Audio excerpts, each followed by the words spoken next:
महिला यह जानकर डर गई कि उसके सौतेले पिता की नीयत उस पर खराब है।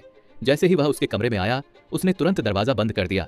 तभी जब महिला पूरी तरह निराश हो चुकी थी, उसकी मां ने दरवाजे पर दस्तक दी और पूछा कि वह क्या कर रही है। मजबूर होकर सौतेले पिता को दरवाजा खोलना पड़ा। मां के कमरे में आते ही महिला ने कहा कि उसे उनसे अकेले में जरूरी बात करनी है।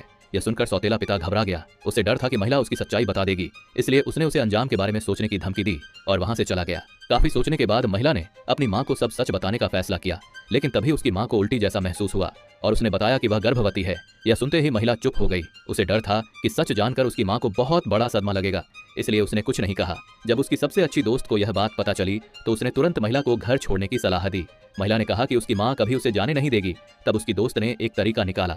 उसने कहा कि अगर उसकी शादी हो जाए तो वह अपने पति के साथ कहीं और रह सकती है। दोस्त की बात पर भरोसा करके महिला मान गई। कुछ ही दिनों बाद वह उस रेस्टोरेंट में पहुंची जिसका पता उसकी दोस्त ने दिया था। वहां उसने हरे रंग की टाई पहने एक आदमी को देखा और सीधे उसके पास चली गई। उसने अपना परिचय दिया और कहा कि अगर वह उससे संतुष्ट हो तो वह जल्द से जल्द शादी करना चाहती है। यह बात सुनकर वह आदमी कुछ पल के लिए हैरान रह गया। महिला सीधे उसके साथ विवाह पंजीकरण कार्यालय पहुंच गई और देखते ही देखते दोनों पति पत्नी बन गए। जब उसकी सबसे अच्छी दोस्त ने उनका विवाह प्रमाण पत्र देखा तो वह हैरान रह गई। उसने महिला से कहा कि वह आदमी उसका सगा चाचा है।